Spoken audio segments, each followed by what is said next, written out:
put questions, please press the button now.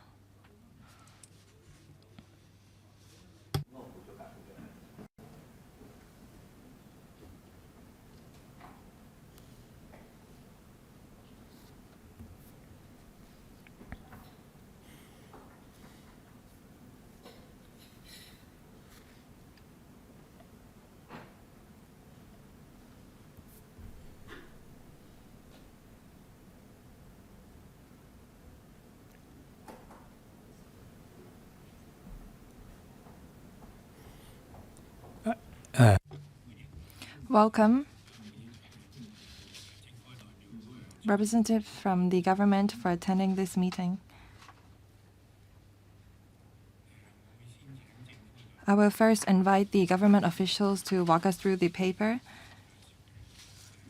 The government will present this item with the aid of PowerPoint slides. Permanent Secretary.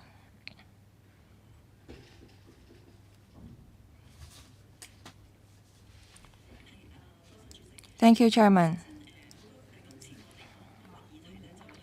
The subject of discussion is the operation of promenade venue and management approach.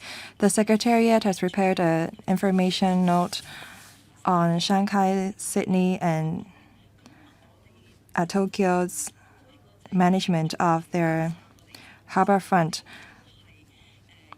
We've looked at their management approaches. It seems that they work towards the direction of developing harbourfront into a public open space that is of quality. These cities focus on the connectivity of the waterfront areas and that the facilities should be visitor-friendly. These are the policies that we embrace as well when we are taking forward our harbourfront work. We notice in the information note that it seems that these three cities, when they are managing the waterfront area, they adopt different approaches in management. For Sydney, they have statutory organizations to manage their waterfront area. As for Tokyo and Shanghai, their government take the lead in management, which is similar with that of Hong Kong. These three cities focus on participation of the private sector in developing the waterfront area, which we support as well. In Hong Kong in 2018, the Harbour Task Force was upgraded to Harbour Office in the Development Bureau. We have enlarged or increased the manpower and adopt this dedicated fund for dedicated use approach. We receive about $6.5 billion to upgrade the facilities in the harbourfront area. And the Harbour Office of the Development Bureau take the lead in promoting the harbourfront development, and they are the coordinator and promoter of waterfront work. They coordinate internally and externally with other organizations and government departments to build a quality harbourfront.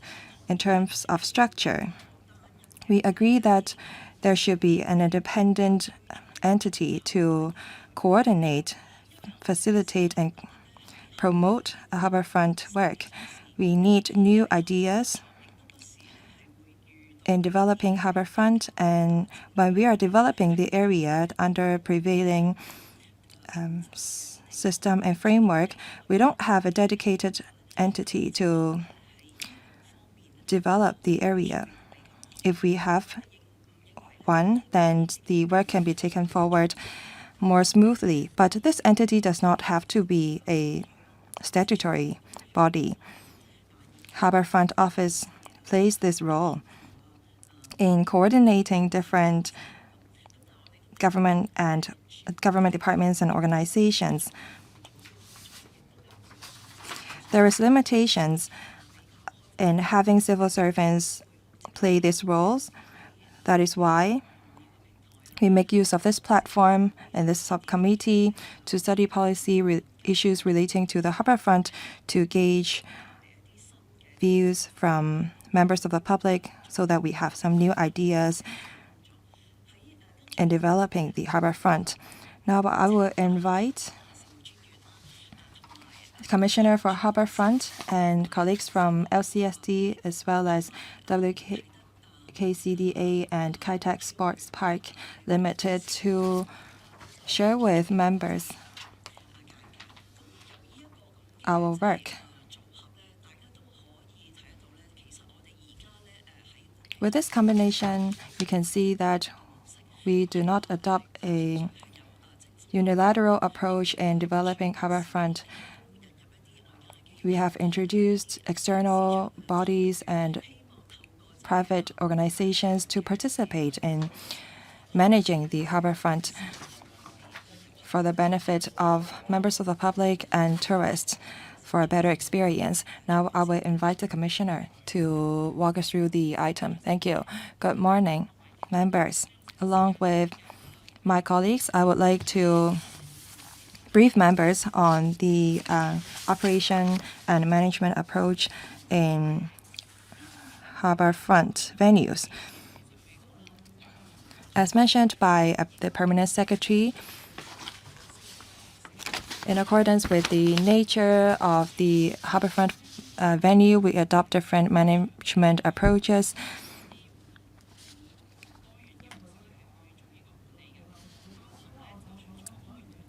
Apart from civil servants, we engage NGOs, public organizations, and private developers in managing the Harbourfront venues. Let me walk you through items 1 to 6.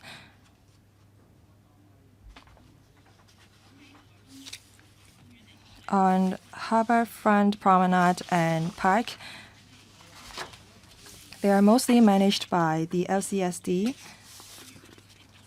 Apart from management, in terms of development and promotion, we adopt two approaches. One, LCSD would build some facilities to provide diversified facilities, including pavilions and landscaped area. Another management approach would be that the venue is built by outside parties and the LCSD will be responsible for manage. Example of such is the East Coast Park. This park was commissioned in 2021. Apart from basic facilities including benches and shelters, we have a painting on the ground for children on balance bike, and we also have art installations. The second example is Cheung Promenade Park, which is located in Sham Shui Po. Private developers built this park, and the park was handed over to LCSD for management. It was commissioned in June 2023, including some lawns. The third example is Chakoling Promenade Park. It was commissioned in August last year. Apart from a very interesting playground on the platform, promenade next to the park is also a part of it. This park includes also an inclusive park for pet, where members of the public can take their pets there, which is very popular. We also have this Harbourfront shared space. It was a project promoted by the Harbour Office and the Harbourfront Commission. It is a more open kind of venue. We try to use or put in place less limits so that people can enjoy the Harbourfront office while or with mutual respect. Members of the public can jog, they can sit there, or they can walk with their pets. We want to create a vibrant and diversified experience for visitors. In terms of hardware, there will be more movable facilities in this shared open space so that people can move these facilities around to be creative. And we will renovate the place in different times with different themes. There are different elements in these precincts, including water bike rentals, and there are also F&B facilities. I would like to give you an example. That is the boardwalk under Eastern Corridor, which will be opened in late 2024. The management approach of this boardwalk is different from that of public open space. We will engage an organization that is experienced in organizing activities and venue management. They will adopt a placemaking approach in managing and operating the venue so that the boardwalk will be more special. On public open space and private developments, when developers are developing their residential and commercial projects, the government will ask the developers to build a waterfront promenade in the private lot, which will be managed by the developer, and they have to open the promenade to the members of the public in accordance with the rules in the lease, which is different from the previous examples that I mentioned, which are managed by the LCSD. Some examples are Yaoton Comprehensive Development Area. Over the right, we have a hotel project in Laiying Street, which is managed by this approach. We can leverage on market force to provide public open space to improve members of the public's quality of life. Although these projects or promenade is developed by private developers, we reinforce or stress on the connectivity of these promenades. In Kai-Tak Sports Park, when the developers are developing this promenade, they have to work with the government departments to make sure that the promenade is connected. Well, thank you. Now I will invite my colleagues to talk about the facilities and management approach of the waterfront area. Would the Assistant Director of the LCST please proceed? Mr. Wong. Let me talk about the cultural facilities at waterfront. As we all know, under LCSD in Tsim Sha Tsui, there are three landmark cultural facilities, including Hong Kong Cultural Center, Hong Kong Museum of Art, and Hong Kong Space Museum. Let me talk about Hong Kong Cultural Centers. Apart from theaters and auditoriums that are leased out to operators and our colleagues, the promenade outside it is also very popular, which plays a very important role. It serves as a venue for activities. In 2023, we organized Art Festival, Hong Kong Pop Culture Festival. These activities and events were held outside the Cultural Center in the Mid-Autumn Festival and Lunar New Year. Events are held at the promenade outside the Cultural Center as well. Apart from LCSD, other government departments and registered bodies can rent the promenade outside the Cultural Center.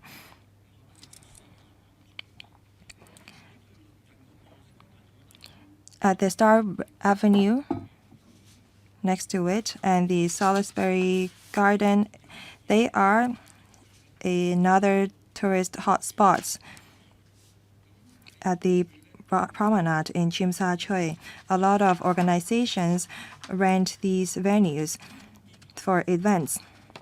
We invited NGOs to operate the venue, and they have to provide cultural and arts activities and events there. We held an LV fashion show earlier on, and NGO organized painting on ground.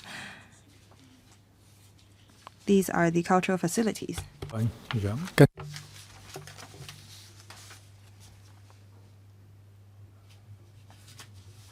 Mr. Ng from the West Kowloon Cultural District. Mr. Kenneth Ng Director, External Affairs of the WKCDA. Thank you. The WKCD spans about 40 hectares. It is the largest cultural district in Hong Kong. It is very attractive and popular among our citizens, including the Art Park, which gives a panoramic view of the Victoria Harbour. After the promenade is completed, it will be 2 kilometers long, and currently 1.2 kilometers has been opened to the public. Our management approach is that we adopt an open management model. We encourage the public to hold different activities and events in our shared space. We have different services for the public, for instance, bike rental. Citizens can also rent folded chairs for picnics. Through place-making approach, we want to develop the WKCD as a large-scale landmark in Hong Kong. Over the past year, in the Art Park of WKCD and other facilities, we have held different large-scale events, for instance, arts and cultural events, charitable events, and so on. We have opened the venues to non-profit making organizations and arts and cultural groups. We offer rental concession to these organizations. We also hold our own arts and cultural activities. For instance, in the first half of 2023, we organized the WKCD Music Festival. There is also a large-scale art installation which attracted hundreds and thousands of visitors to the site. Last December, we made use of our space to hold Westgate Nightscapes. We have held a lot of outdoor activities which have been popular among citizens, including the Winterfest as well as the Christmas tree. We recorded 450,000 visitors on the site. We will, through different services and activities, complete our activities and facilities. We want to keep WKCD as the major landmark in Hong Kong. Ms. Livian Ha from the Kai Tak Sports Park Limited. The Kai Tak Sports Park spans over 28 hectares. It is the largest sports infrastructure in Hong Kong. There are 3 major facilities in the sports park, including the 50,000-seat main stadium and a 10,000-seat indoor sports venue, as well as a 5,000-seat sports ground. We also have 18 hectares of outdoor spaces. There is a pet-friendly space which can be used by pets. We also have about 700,000 square feet of catering facilities. It is situated near the Sung Wong Toi Station. It's between the Sung Wong Toi stations and Kai Tak Station. In the middle of these 2 stations, this area is connected by a square. The square has been completed recently.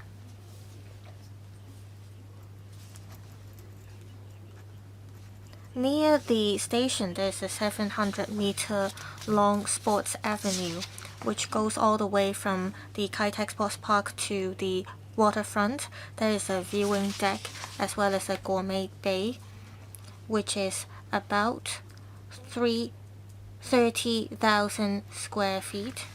There are a number of catering premises there.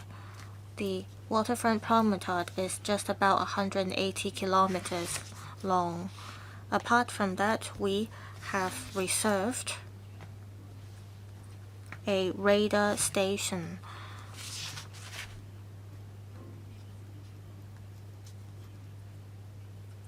It is located near the previous Kai Tak Airport.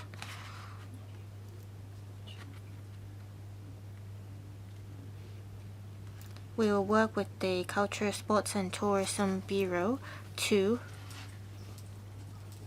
bring in different types of sports, arts, and cultural activities. We hope to build a vibrant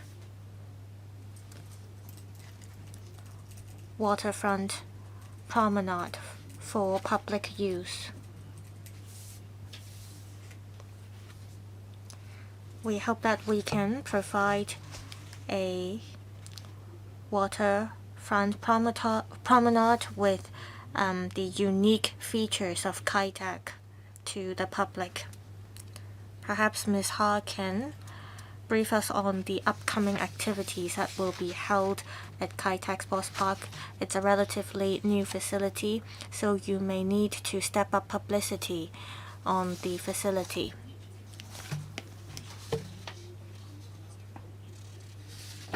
Commissioner, we hope to make use of waterfront sites to promote different sectors as well as economic growth. We have put in place different measures to facilitate the hosting of events. We hope to work with non-profit making organizations to revitalize government land. One of the examples is the flyover operation initiated by the Energizing Kowloon East office. We hope to convert the vacant sites beneath the Kwun Tong bypass into creative spaces. It is managed by non-profit making organizations, and it is also in line with the development of the business area of East Kowloon. There will be art galleries as well as outdoor spaces, open stage, as well as restaurants and shops with short-term themes. We adopt an open design, meaning that when there are no events and activities, public can make use of the space for their own activities. The space is popular among young people for skateboarding as well as street fitness activities. We also, through contracts, invite private organizations to make use of government land. We hope that through this approach we can bring in creative ideas from the private sector into the waterfront sites. For instance, the Development Bureau, through short-term site tenancies, introduce different activities into the Central and Wan Chai Harbourfront event spaces. As you know, a lot of major international events have been held at the Central Harbourfront event space. Also, with market rate, we have rented out spaces to private sector. For instance, there are paddle boats as well as restaurants. At Hoi Shin Lei in Quarry Bay, there is a project operated by the St. James settlement called Quarry Site. It is an arts and cultural space. A lot of events are held for the residents in the vicinity. We try to put in place facilitation measures to encourage different sectors to hold events. For instance, at Central and Wan Chai Harbourfront event spaces, according to the lease conditions, the operators have to organize activities free of charge for the public, and at designated or specified dates,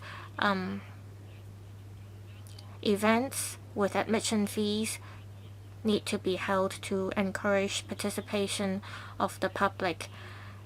Venues managed by LCSD can be also used for different events. As organizations organize events, they get assistance on, for instance, power supply and water supply. They get advice from the government to ensure that the events held by them can attract visitors and tourists and can bring about economic growth. Other government departments, in terms of license application and venue hiring, offer assistance. Say for FEHD, if there are events that involve temporary places of public entertainment license and temporary food factory license, FEHD offers one-stop services and refer the applications to relevant government departments to compress the application procedure. Also, we strive to enhance the accessibility and hardware of Harbourfront sites. As we plan the use of Harbourfront sites, we have to ensure that there are necessary utility services that can be provided, for instance, power supply and water supply, to ensure that the support measures can be put in place for large-scale events. Water-friendly facilities, including landing steps, will be provided to ensure that there is a connection between land and sea. We also provide signage to facilitate visitors. In our day-to-day management, we also strive to enhance the harbourfront sites to ensure that the public can enjoy the space and facilities safely. Some of the common problems that we encounter would be noise nuisance. When events are held, there are inevitably noises. At WKCD, when events and activities are held, hotline inquiry services are set up so that people have a channel to make complaints. In Kennedy Town, in the Harbourfront shared space, a lot of skateboarders like playing skateboarding at night, and noises were generated, and we saw complaints. After communicating with the skateboarders, we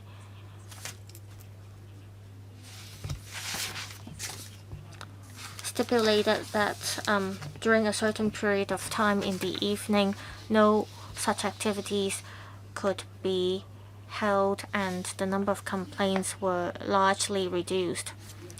Street performances have been very popular in recent years. We understand that WKCDA has set up some street performance schemes for professional street performers. They can stage performances in designated locations. There are guidelines under the scheme stipulating that street performers and visitors have to pay respect to each other. At the Wan Chai Harbourfront shared space, we noticed that there have been more street performances, so we have deployed more security guards for patrol. We hope that with mutual respect, people can make good use of the shared space and not affect others because of the noises generated. We remind people to observe the relevant rules.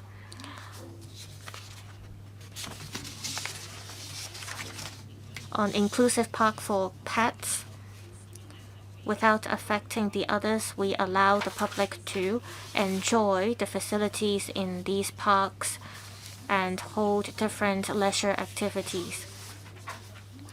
People like to take a walk with their pets. However, there are other uses, including children and elderly people in the parks, and they may be disturbed by the pets in the parks. LCSD, having taken a balanced approach and consulted stakeholders, rolled out a pilot scheme on inclusive park for pets.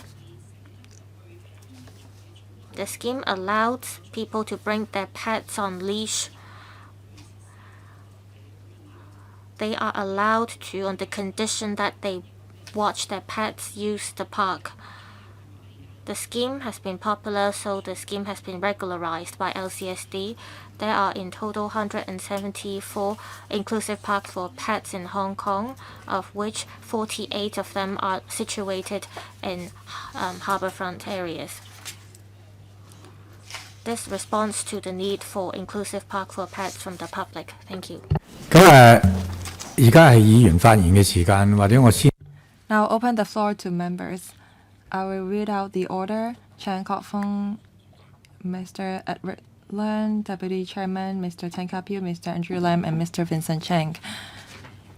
Mr. Chan Kofong, 5 minutes, please, including question and answer. Thank you, Chairman. Over the past decade, the Development Bureau has made some improvement in terms of development of waterfront. They have enhanced the hardware. Now we're talking about software. When we talk about operation, the government has done much on improving the waterfront for the benefit of the people. Now this is my view. Waterfront promenade is a very important asset of ours, and we have to make good use of it. I see that there are a number of management approaches adopted by the government. I think that private management is more flexible and diversified.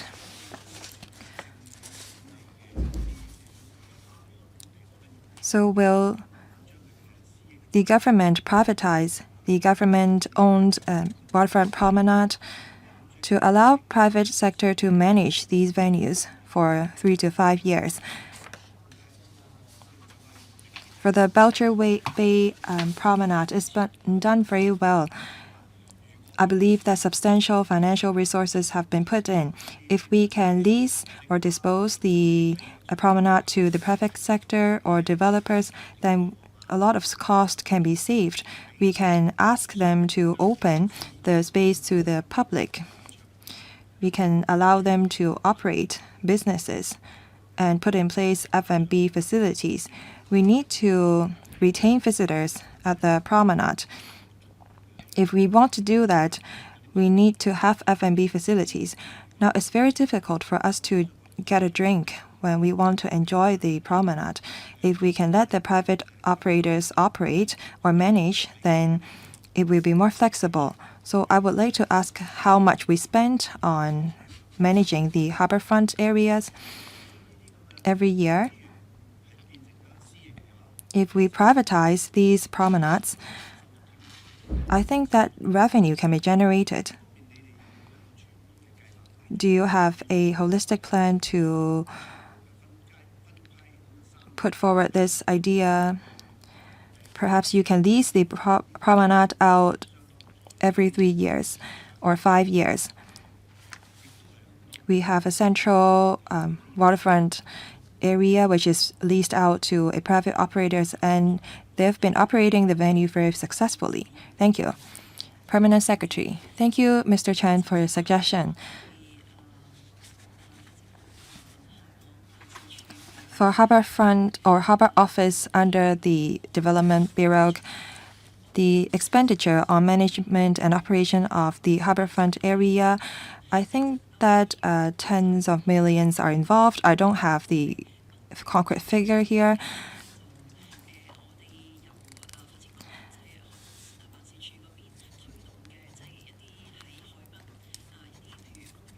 Harbourfront Office manage parks in the waterfront area, and they are being commissioned in phases.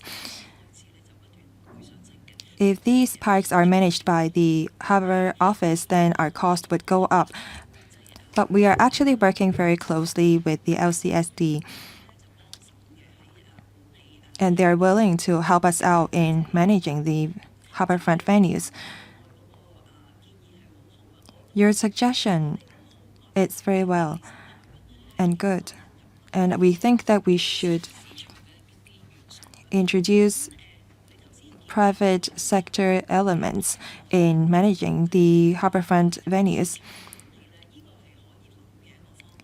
Your idea is feasible, I think, but we have to identify suitable location for the private operators to manage it. Expenditure would be involved, so we should make sure that the operators have relevant revenue to cover the cost. For the venues that is leased out to the private sector, it should be at a prime location so that the operators can generate revenue to cover their cost of management. We will be opening up 30 hectares of waterfront promenade. We will see which section can be leased to the private sector or operators. For the boardwalk under Eastern Corridor, the management is outsourced. We see that we can add F&B elements and commercial activities at the boardwalk to support or cover the cost. We also want to invite private enterprises to organize events at Waterfront Promenade. In Hong Kong MTR station, outside it, there is some open space. We've invited the MTRCL to conduct some survey for us. We don't want the government to take over the space completely. Instead, we want to adopt a management model that engages the private sector. That's the direction that we want to take.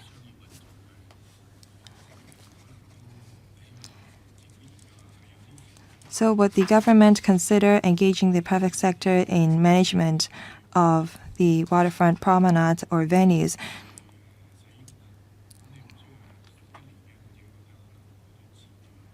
The lease does not have to be a year necessarily. I think that we can organize regular large-scale events at Waterfront Promenade so that people remember those events. I think that by organizing events, we can commercialize the waterfront venues. Next, Mr. Edward Leung, Deputy Chairman. Thank you. Our waterfront is world-class, but there is some weakness to it. For waterfront promenade in Thailand, people can get off the boat and just walk onto the shore. But for Hong Kong, it's very difficult for us to reach the waterfront promenade. We have to walk a long way from the MTR stations and bus stops, for example. The paper is very detailed, but I don't see anything about the connectivity in terms of transport and traffic. I think that this is a very important ancillary facilities for the waterfront area. In waterfront promenades all around the world, they have restaurants nearby, but we don't have any in Hong Kong. So will you consider including restaurants in your waterfront promenade development? Can we learn from Seoul to have a vessel's berth near the promenade so that visitors can go on board and dine?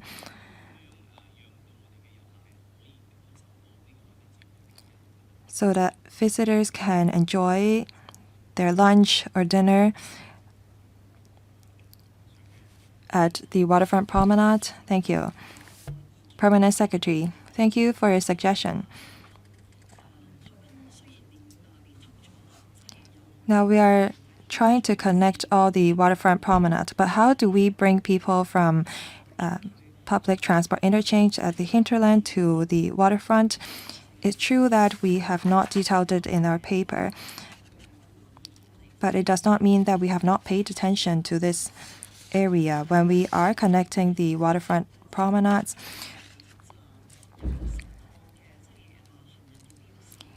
we try to put in place directional signage to direct people from the MTR station to the waterfront promenade. In terms of connectivity, we should focus on water transport as well. We now have water taxi,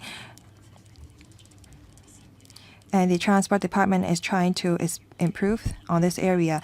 As for Development Bureau, while we are enhancing or upgrading the hardware, we work with the Transport Department to see if we need to provide landing facilities or steps for water taxi services. So we will engage the Transport Department on this front.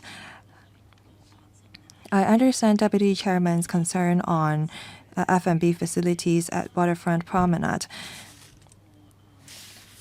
In the Wan Chai Harbour Chill, we do provide F&B facilities in cargoes.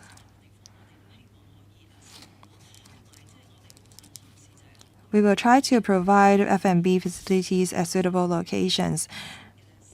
Maybe we could sell special or characteristic drinks and food at certain space that is suitable, but we have to identify suitable location.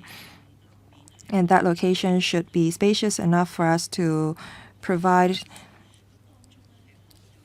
commercial facilities of scale. That could include entertainment facilities, leisure, and commercial facilities. For number 3 site of the Central Waterfront Promenade, it's been leased out and construction is now underway.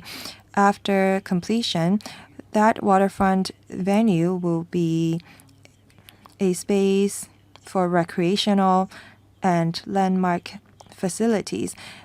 In the Hong Kong study, a significant space will be provided for F&B as well. Any follow-up? Next, Mr. Bill Tang. He's not here.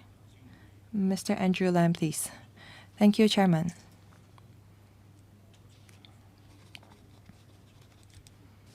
On management approach, the paper has detailed some of them that we have.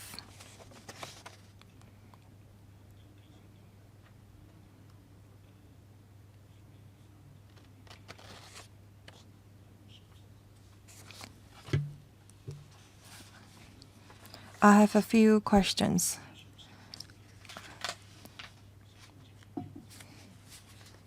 Some operators are not familiar with operation of waterfront venues.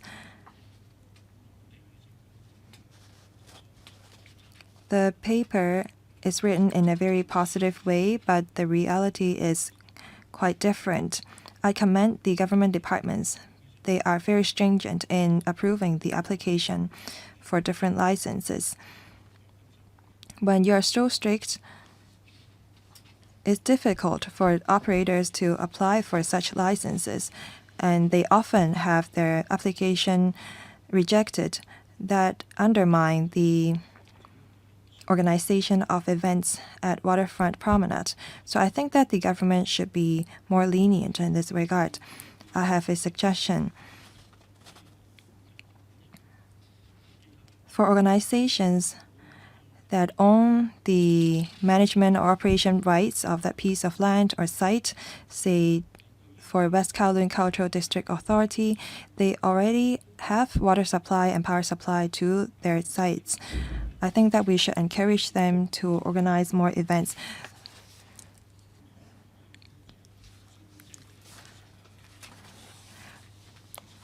Writing on what Mr. Chen Hock-Fung said, can you adopt a disposal in block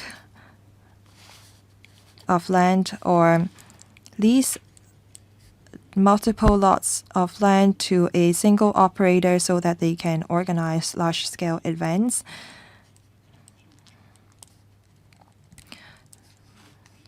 So that operators will not have to apply for leasing of different lots individually. If we can have a better internal coordination within the government, we can achieve this so that operators don't have to reach out to 8 or 9 departments when they want to organize a single event with 8 or 9 stalls. Thank you. 係Ms. Doris Ho, I thank Mr. Andrew Lam for the suggestions. We understand the point about license application.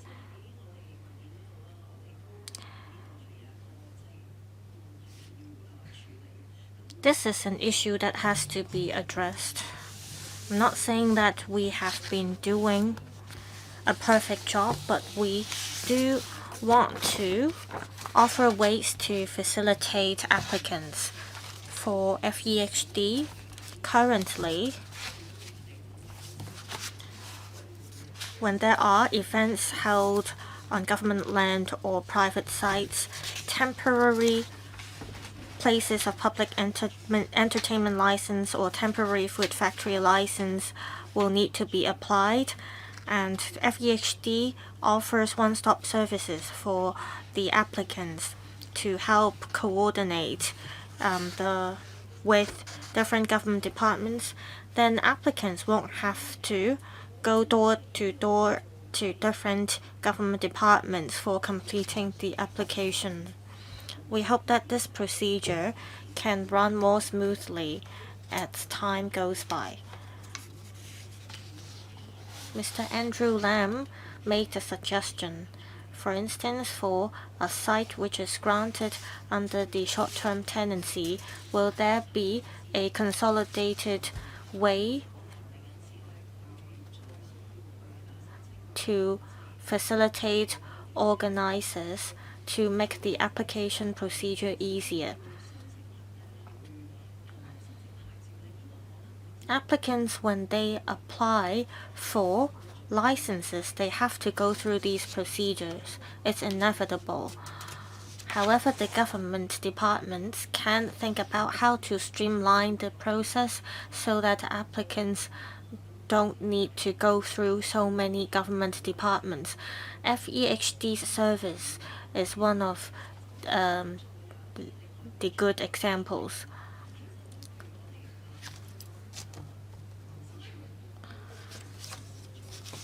The Harbour Office works very closely with the lessees.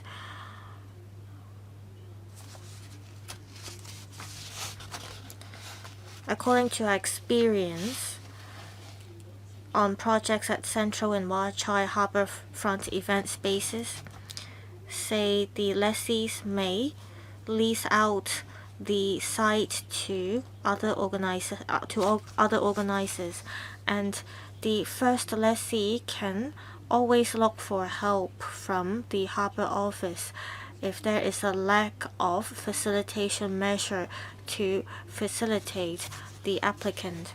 I believe in the future the Harbour Office will continue to play the coordinating role to help settle different problems.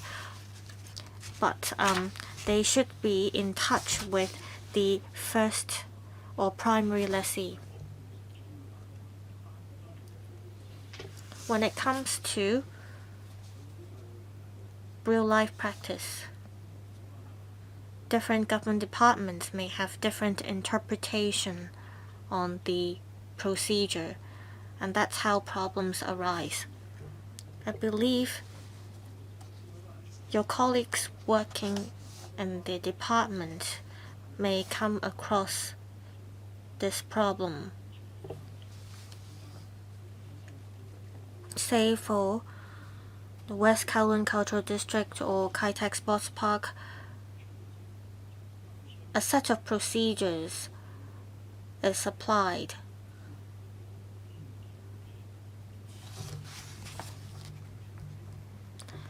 However, different departments like the Fire Services Department or the Security Bureau may have different interpretation to the rules. So I'm just wondering if there are ways to streamline the procedure. I believe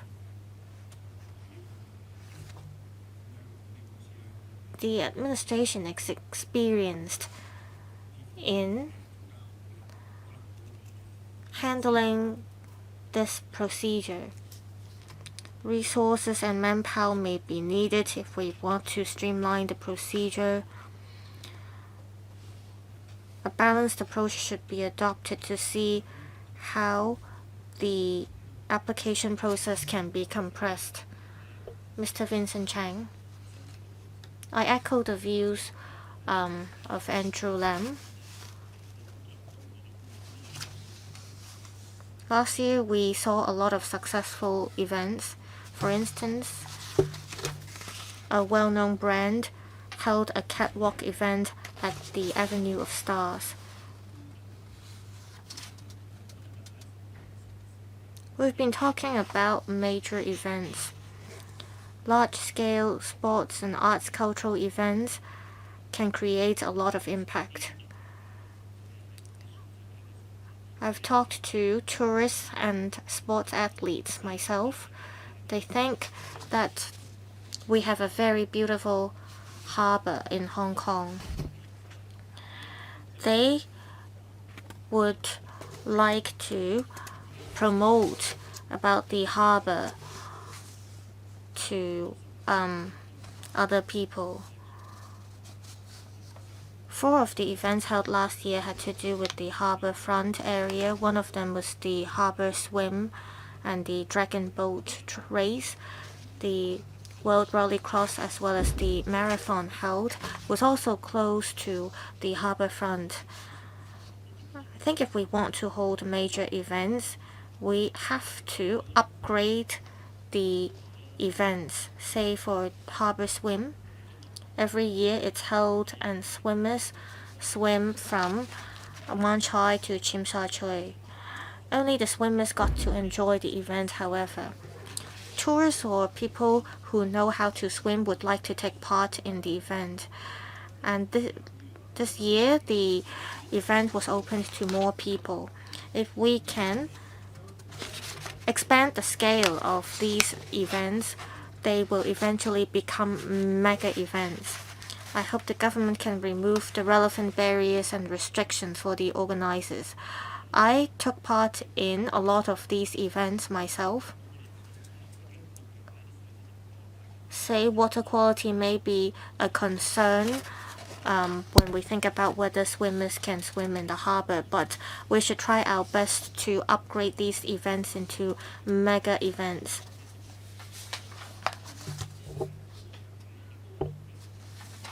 Can we think about opening up different venues?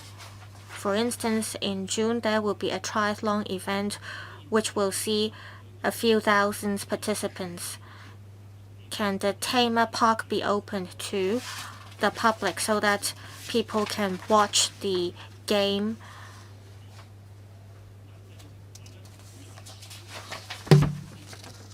I think this relies on the efforts of different government departments, but this can be arranged in advance. I myself like going running along the harbourfront.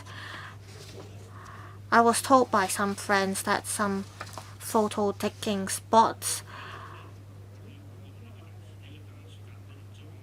in Korea see lampposts with spaces for people to hold their cameras, and then the buildings behind will be captured in the photos as well.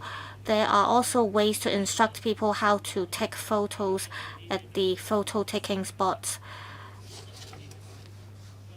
Compared to other places, there are relatively few runners, say compared to Singapore, in the morning along the harbourfront. I think there should be more runners along the harbourfront in the morning. More features can be incorporated to attract runners. I also understand that there are street performances in the West Kowloon Cultural District. Over the past year, how many such street performances were there? Would WKCDA encourage people to go busking in the district? Also, on the harbourfront area in Chersha Wan, I think the Commissioner can look into how to make better use of the sites there. Ms. Ho, I thank Mr. Chang for the comments. I'll ask the Harbour Office to respond to some of the questions later. On the point about mega events, I agree with what Mr. Chang said. We should not waste the space along the Victoria Harbour. There should be events in different scales to meet the needs of our citizens. Mega events help promote Hong Kong to the world, so we should make good use of our harbourfront areas. I'll look into the suggestion made by Mr. Chang, say if there are mega events to be held along the harbourfront, can there be more events or activities held alongside? For instance, Lionel Messi is coming during the Lunar New Year. We do not just want him to be here to play football. We hope that there can be more interactive activities between Messi and members of the public. Mr. Chang also mentioned about photo-taking spots in Harbourfront areas. We will look into it after the meeting. On the last question, I'll invite the WKCDA to respond. Mr. Ng.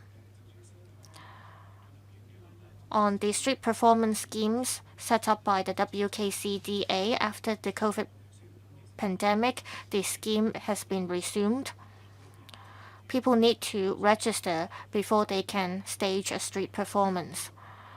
Since the scheme was rolled out, we have had a total of 80 performers who have staged street performances. They aren't all individual performers. Some of them are group performers. They mostly staged music performances, but also there were other types of activities. There are 9 locations for people to stage performances. They can perform during weekends. How can we encourage more people to join the street performance scheme?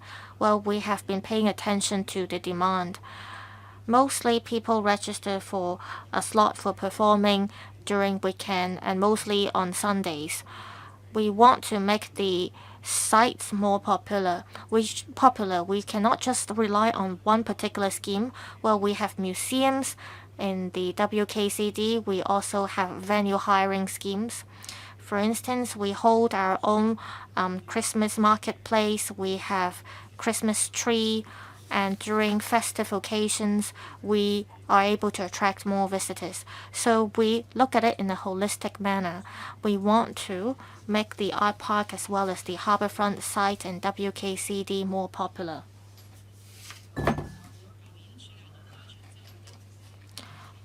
Ms. Ha, last summer we put up different installations. We invited local designers Chocolate Rain to put up art installation on the site. Also, LCSD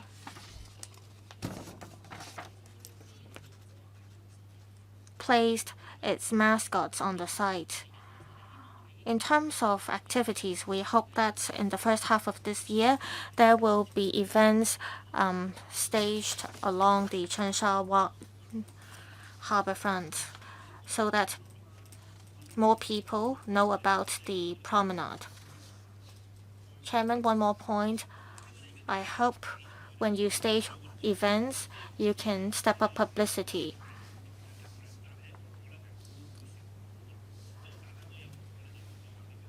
For instance, I was told by a friend that a rock climbing competition could be held near the Harbourfront promenade. I don't know how many government departments have to be involved if we want to stage such event, but this is a trend globally. I hope the administration can talk to different government departments to see how we can remove restrictions. 下一位姚柏良。 Next, Mr. Yu Pak Leung. Writing on what Mr. Chang just said, we have to remove barriers for the management of waterfront venues before we can achieve what he said. This paper helped me understand more about the operation and management of waterfront venues. The paper is very detailed. According to a survey conducted by the Tourism Board, the most popular place in Hong Kong, do you know where it is? It is the waterfront promenade in Tsim Sha Tsui, including the Clock Tower and Star Ferry Pier. These places are the most popular among tourists,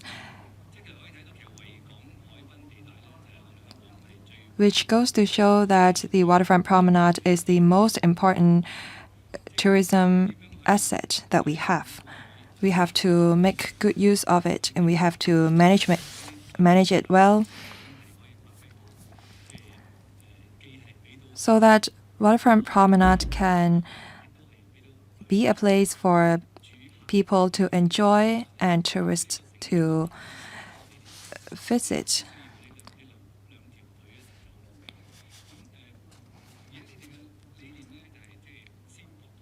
Your vision is that you will adopt an incremental approach in developing waterfront promenade.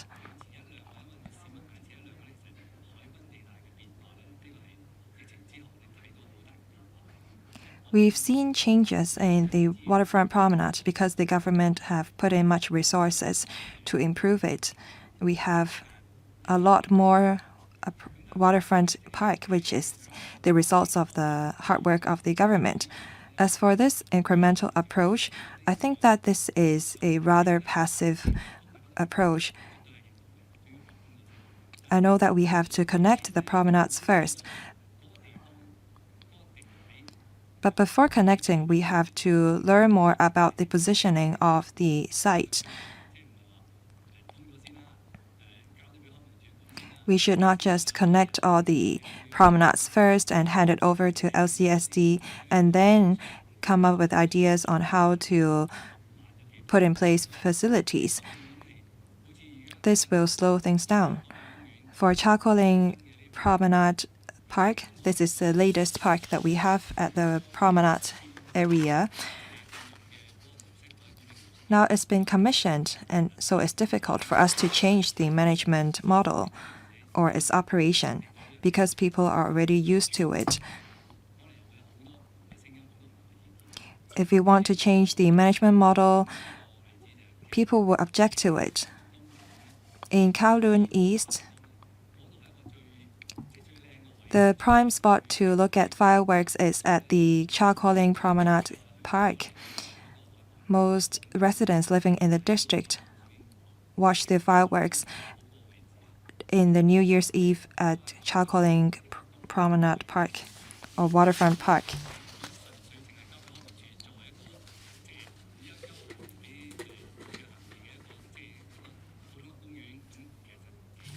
I think that is a waste if we just have LCSD manage this prime location that we have.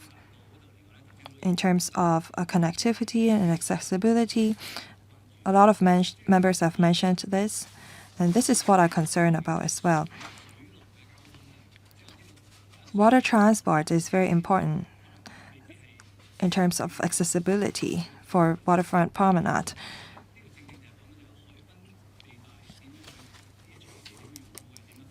We have to develop waterfront venues well. To do this, we need interdepartmental and bureaus coordination.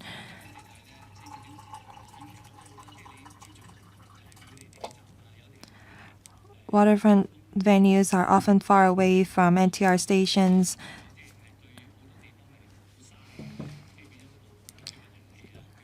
So a lot of sites at the waterfront will go to waste because people don't visit there. As for water taxi,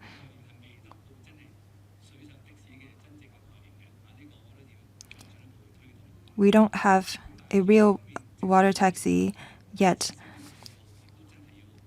I think we also need to develop piers near the promenades at the waterfront.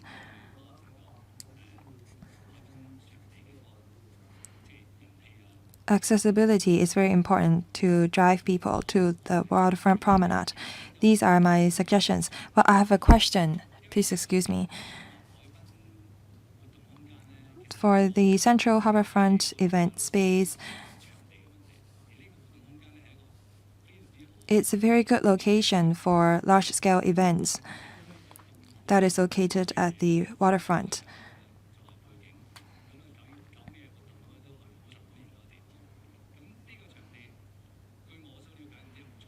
According to my understanding, in 2025, the space will be resumed by the government for construction. Without such an event space, it will affect the organization of events in Hong Kong. What is the planning for this event space in the future? Thank you. Permanent Secretary. Thank you, Mr. Yu, for your comment. You said that your first 2 points are suggestions or comments, but we would like to respond to them. We adopt this incremental approach in developing waterfront promenade. It was necessary back a few years back, because people want us to connect all the waterfront promenades. That is why we adopted the incremental approach. But I agree that while most of the waterfront promenades have been connected,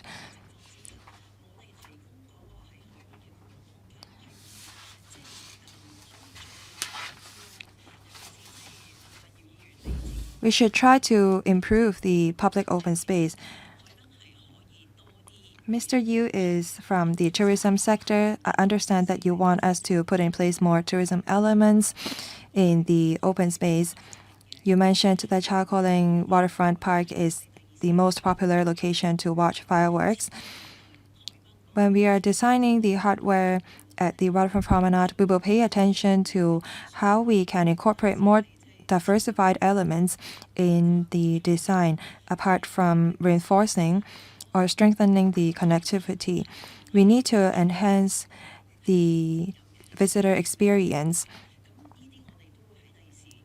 at Waterfront Promenade. We have to make it interesting for people and tourists.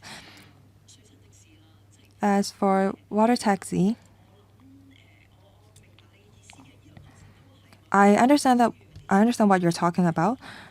We need departmental and bureau's coordination for us to achieve that. It seems that different departments have different roles to play in this area. Harbour Office under the Development Bureau plays a coordinator role as well. We will try to see if we can reinforce our role. As for the Central Harbourfront event space, that's a very popular open space. The site is now leased out to a private company for operation.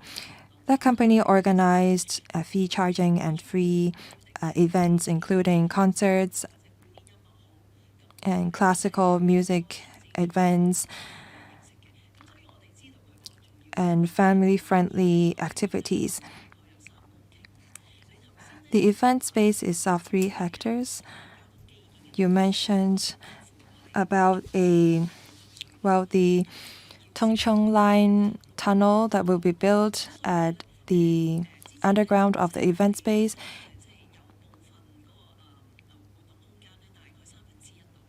One-third of the event space will need to be handed over to the construction company to build the extension line. We will try to reduce the size of the construction site so that we can retain this Central Harbourfront event space as far as possible, although not in full, possibly, so that events will not be affected. We're looking into that. Thank you. Before I invite Mr. Edward Leung to speak for the second round,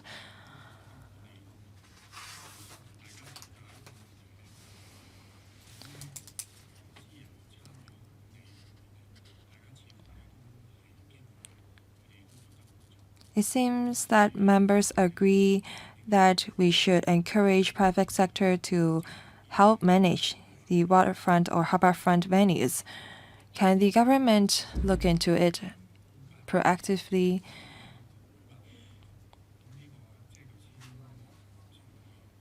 Mr. Andrew Lam brought up this issue earlier on in this meeting.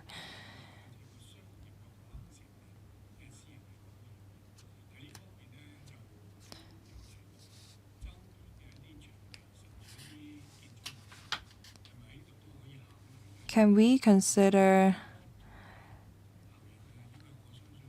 engaging buildings next to the promenade to create synergy?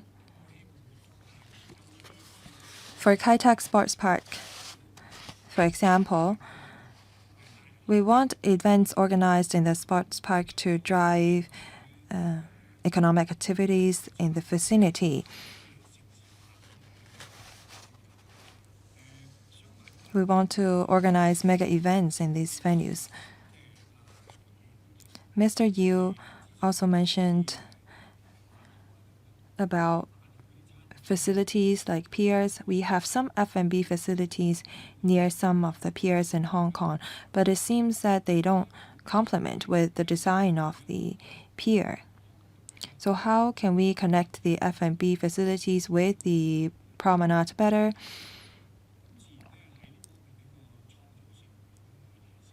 I think that by that we can enhance creativity on management of the Star Avenue. The government put in place some requirements for the operators of the Star venue. The operators own some of the buildings next to the Star Avenue. That is why they try to strive for the best and created a brand for the avenue. And Star Avenue has become one of the must-go places for tourists. The paper mentioned about the park at the Star Avenue and the Salisbury Park. The lease will end in April 2024, and in last August, LCSD invited NGOs to submit proposals on management, operation, and maintenance of the sites that are the Star Avenue and Salisbury Garden. Can the administration talk about the progress? We have a lot of government buildings next to the Star Avenue and Salisbury Garden. How can we link all these cultural facilities together?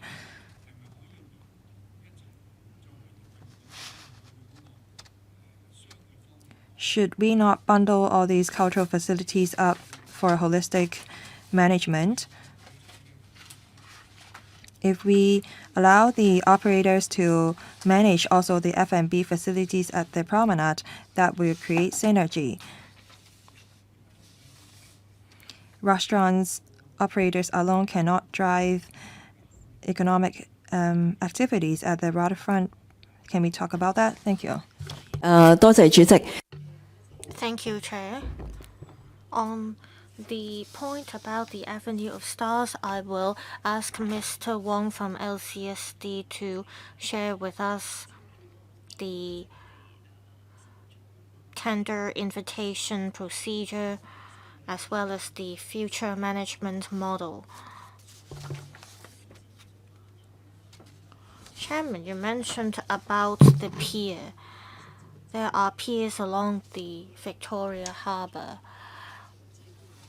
Ferry services might have ceased operation, but the piers are still there.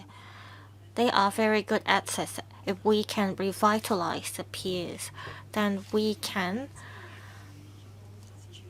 offer a different scenes at the harbourfront sites. Say in Kowloon Bay Pier, it has ceased operation. It is a 2-story high pier. How can we revitalize it? What kind of organizations should be introduced to the revitalization project? Should commercial elements be included? These are areas that we will explore.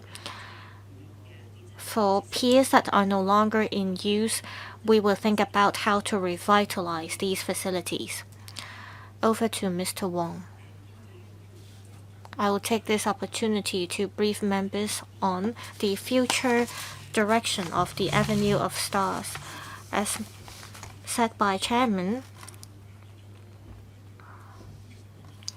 in the coming April, the entrusted management will cease operation, and we have seen proposals from different organizations.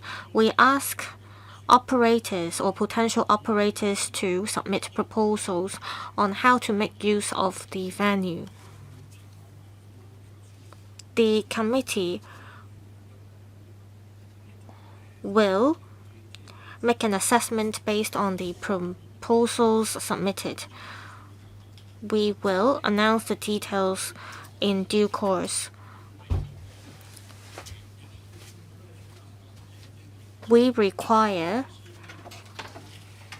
future operators to provide convenience to government organizations or other organizations to hold arts and cultural facility events.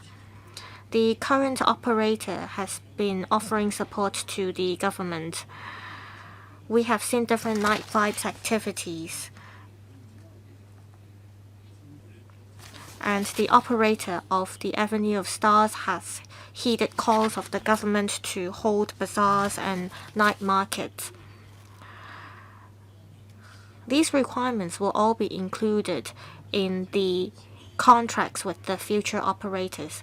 I understand that the current contract will end in April. There is not much time left.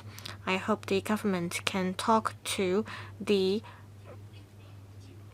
current operator about the transitional arrangement.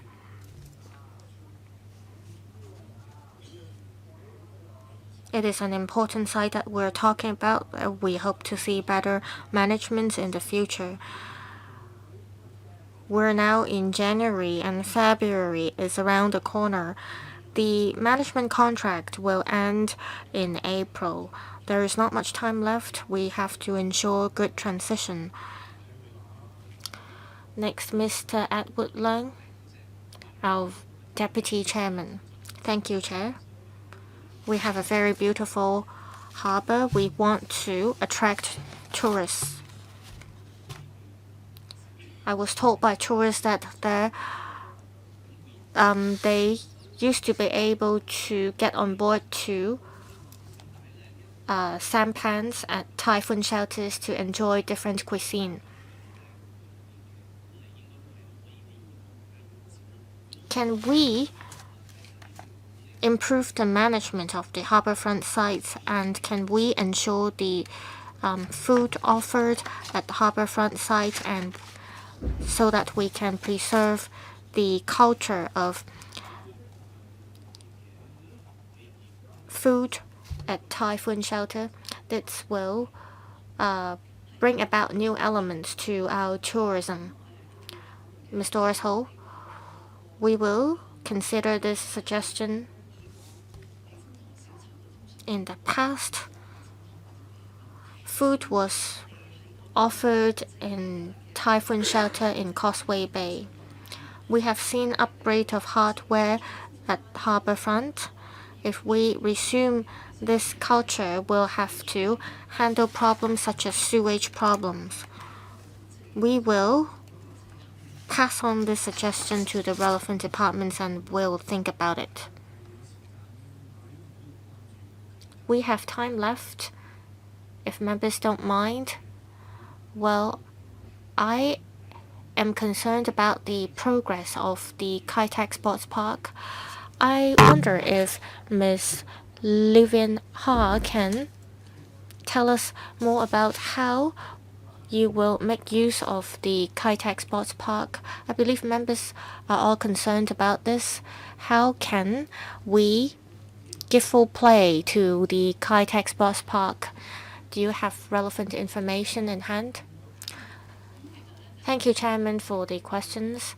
The government has announced a series of measures to bring in mega events to Hong Kong. The Kai-Tak Sports Park welcomed these measures. We will work with the Culture, Sports and Tourism Bureau to step up publicity. Since the operation contract started, we have been in talks with the relevant sectors and stakeholders. A lot of major organizers in the arts and culture sector, we have talked to them and briefed them about the new facilities in the Kai-Tak Sports Park.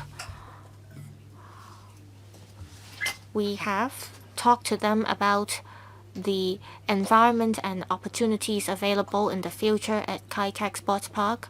A lot of the organizers told us that they would be interested in holding events at the sports park. We have been in liaison with different stakeholders, and we are studying the feasibility of promoting events to be held by these organizers. In terms of the design of the Harbourfront site near the sports park, again, we are in talks with the relevant operators to ensure that performances and events of different scales can be held in the sports park. Mr. Vincent Chang. Speaking of the Kai-Tak Sports Park, I understand that there might not be a lot of water sports or water events at the sports park. Will triathlon race or dragon boat race be held at the sports park? Have you encountered any difficulties? There are many challenges. The Harbourfront Promenade we have is only 180 kilometers long. We have built some landing steps.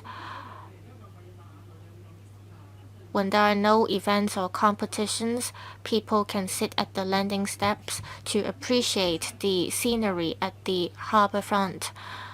If there are water sports, we can provide pontoons. For instance, if there is a triathlon race, the pontoons can act as facilities to allow people to get into the water.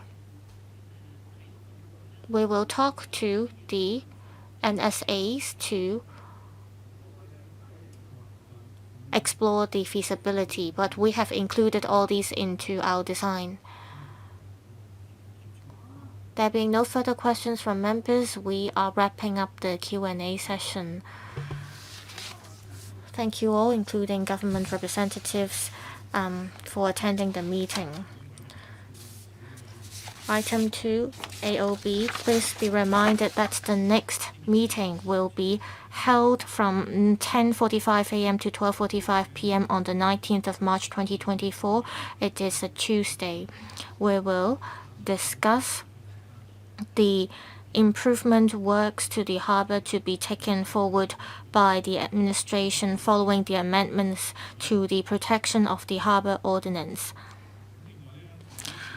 Also, on the 4th of December 2023, we held a meeting of the subcommittee, and some members expressed concern about the water quality and the emergence of unpleasant odors at some parts of the Victoria Harbourfront.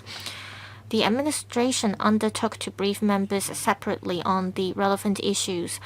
So the Environment and Ecology Bureau has planned to give an account of the measures, progress, and future plans of the administration to improve the water quality of the Victoria Harbour and the nearshore environment.